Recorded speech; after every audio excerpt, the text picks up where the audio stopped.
chers invités et nos très chers frères et sœurs dans la foi, Excellence ambassadeur de Christ, Shalom. Shalom. Que la paix du Seigneur Jésus-Christ soit avec nous.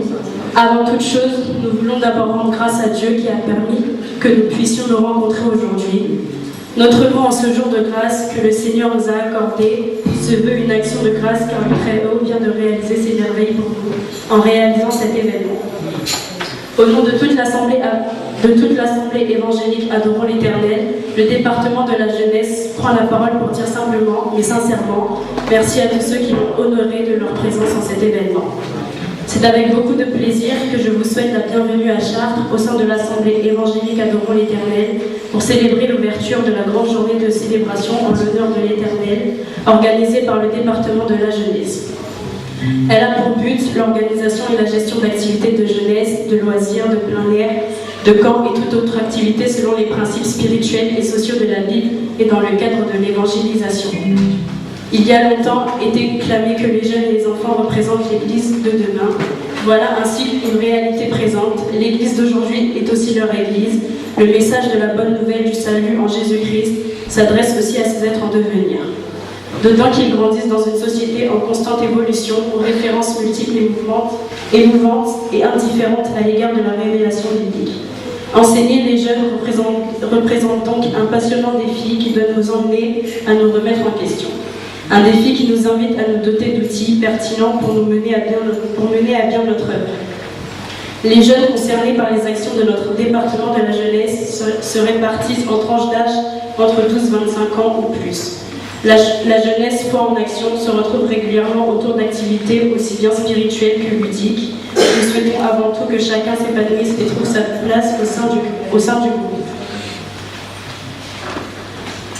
En cette grande journée de célébration de l'honneur de l'Éternel, au cours de laquelle vous venez joindre à nous pour célébrer, adorer, louer, exalter, magnifier, proclamer et invoquer le nom de Jésus. La Bible dit dans Zacharie chapitre 4, verset 6, « Ce n'est ni par la puissance, ni par la force, mais c'est par mon esprit, dit l'Éternel des armées. » Attendu depuis un peu longtemps, vous comprenez l'excellence, le pourquoi du débordement de joie des jeunes de l'Assemblée évangélique adorant l'Éternel de Chartres. Cet événement n'aura pu être possible sans le soutien financier du comité des mamans et des donateurs. Au frère Olivier Calabas et son groupe El Bethel pour avoir répondu favorablement à notre invitation. Nous ne pouvons terminer ce mot sans remercier le pasteur José David, pasteur responsable, et l'évangéliste Prince Kouka, responsable de la jeunesse et secrétaire général, et tous nos frères et sœurs qui ont donné une coloration spéciale à cette journée. Nos remerciements s'adressent aussi à tous les invités qui ont bien voulu honorer leur présence à la manifestation d'aujourd'hui. Nous remercions également tous ceux qui, de près ou de loin, ont contribué de quelque manière que ce soit à l'organisation de cet événement. Merci à toutes et à tous de votre présence. Une amicale pensée pour toutes et tous ceux qui n'ont pu avoir le temps aujourd'hui à cause de leur travail ou qui n'ont pu avoir les moyens suffisants pour pouvoir participer à la convention, en souhaitant vous rencontrer à la prochaine journée des conventions avant la fin le dimanche. Nous n'oublions pas toute la communauté de Adorons l'Éternel qui s'est mobilisée comme un seul homme pour garantir à tous nos invités un accueil chaleureux et un séjour agréable. Que la grâce, la bonté et les faveurs de notre Père vous accompagnent au nom de Jésus-Christ de Nazareth. Vive la jeunesse, vive l'Assemblée évangélique Adorons l'Éternel. Bonne fête de célébration en l'honneur de l'Éternel à tous. Je vous remercie. Donc bien attention à la façon dont vous vous conduisez. Ne vous comportez pas comme des fous, mais comme des sages. Rachetez les temps car les jours sont mauvais. Parole du Seigneur. Alors ici, la Bible demande à tout enfant de Dieu de bien utiliser son temps. De savoir ce qu'on fait avec le temps pour mieux le servir. Et nous, en tant qu'enfants de Dieu, on doit vraiment savoir économiser le temps. Car on ne sait pas ce qui va arriver demain. On ne sait pas ce qui va arriver dans le futur. Il peut nous arriver n'importe quelle chose. On peut avoir un accident et mourir. On peut avoir une tragédie. Et ceci fait que nous puissions repenser à ce qu'on a fait. Et là, on se rend compte que la vie est vraiment courte, elle est brève. Et la Bible nous enseigne à mieux se servir de ce temps, à mieux l'utiliser. Alors, lorsque nous réalisons que la vie, que nous pouvons accéder à la vie éternelle, on doit se dire, mais la vie par rapport à la vie éternelle n'est qu'un petit grain. La vie par rapport à la vie éternelle n'est quasiment rien. Ça dépend de nous-mêmes. Nous-mêmes, on a notre destinée entre nos mains. Si nous, on veut vraiment servir le Seigneur de tout cœur, on aura cette vie éternelle. Amen. Mais si on ne le fait pas, on souffrira beaucoup et éternellement aussi. Notre chronomètre, il s'est mis en marche le jour qu'on est arrivé à cette terre. Et il s'arrêtera le jour où on donnera notre dernier souffle, ici aussi. Je peux vous dire aussi que Dieu nous a donné le même temps à nous tous. C'est pas que, il n'y a pas une personne ici sur terre qui a 48 heures par jour et une autre 24 heures par jour. Non, nous tous on a le même temps et on doit savoir l'utiliser. Amen. Quand on perd notre temps, ce temps, on ne peut pas le racheter. Mais si on le rachète en faveur du Seigneur, si on le rachète en faisant des choses que Dieu aime, cela peut lui glorifier et cela peut nous récompenser aussi.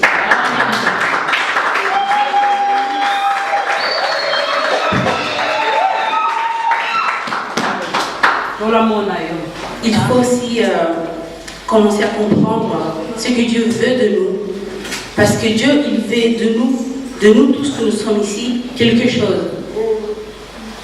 Donc il faut commencer à discerner quelle est la volonté de Dieu et le suivre vraiment de tout cœur.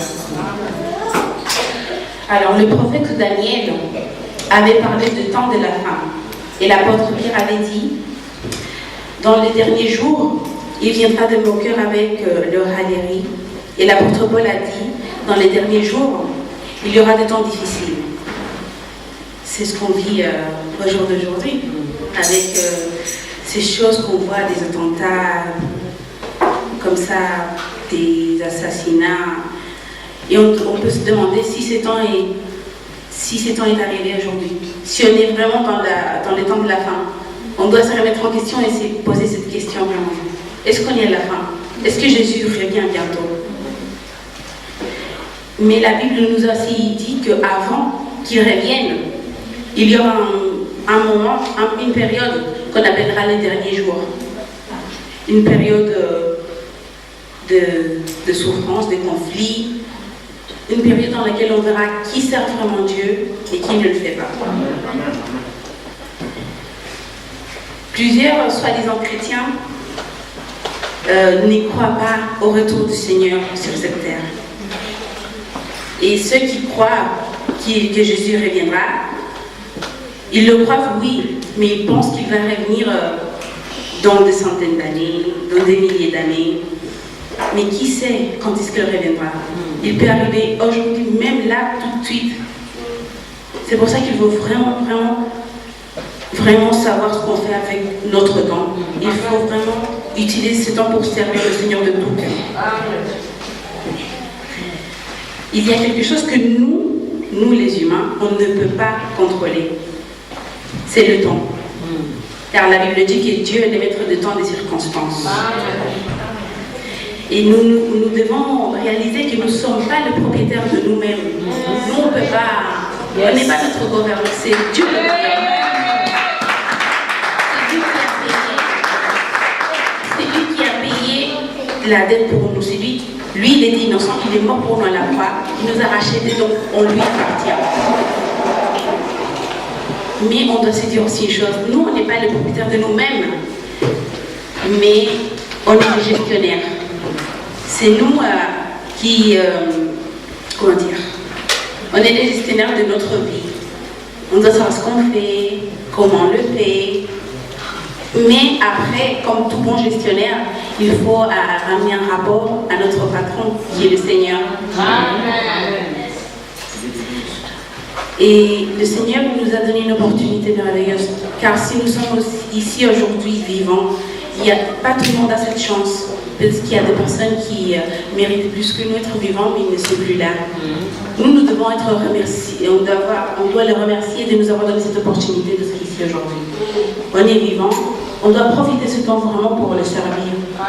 Car le temps est un bien merveilleux, est un cadeau de Dieu. Et on doit vraiment apprendre à l'utiliser sagement et avec intelligence. Donc, je vais relire encore le livre d'Ecclésiaste. Et je vais ajouter le verset 17. Faites donc, Seigneur. C'est l'apôtre Paul qui nous parle ici. Et il parle de racheter des maisons. Ceci ne veut pas dire que nous ne pouvons pas, que nous pouvons revenir en arrière.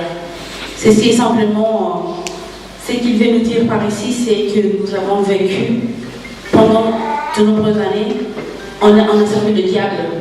Même certaines personnes ont servi le diable sans le savoir, mais on l'a servi quand même. Mais moi, aujourd'hui, je suis ici, avant de connaître Dieu, je faisais des choses, peut-être que je ne me rendais pas compte que c'était mauvais, mais sans le savoir, je servais le diable. Mais aujourd'hui, je me suis rendu compte qu'il faut vraiment suivre le Seigneur, car, comme la Bible dit, il est la vie. Donc, étonnamment, plusieurs chrétiens s'élèvent le matin, mais ils ne savent pas ce qu'ils vont faire pendant la journée pour pouvoir glorifier le Seigneur. Ils font des choses, ils font leur quotidien, et ils vont s'endormir sans savoir ce qu'ils ont fait pour le Seigneur, s'ils ont fait des bons actes ou des mauvais actes. Et il faut vraiment, j'insiste sur ce point-là, il faut vraiment profiter du temps qu'on a, car on ne sait pas ce qui peut nous arriver dans le futur. Dieu nous appelle à apporter du fruit pour sa gloire. Ce que nous faisons de nos journées, il faut vraiment bien utiliser le temps, car c'est notre responsabilité. Donc, pour finir avec ce message, je vais dire ceci. Il faut arrêter de perdre notre temps avec des choses inutiles. Il faut vraiment s'investir dans le ministère du Seigneur. Amen. Il faut vraiment prendre les choses au sérieux. Amen. Voilà, c'est tout. Jeune. Et donc, si vous n'avez pas d'église et si vous habitez donc à Chartres, nous voici. Vous pouvez venir participer avec nous et venir nous assister. Donc, Dieu vous bénisse, vous pouvez vous rasseoir. Amen.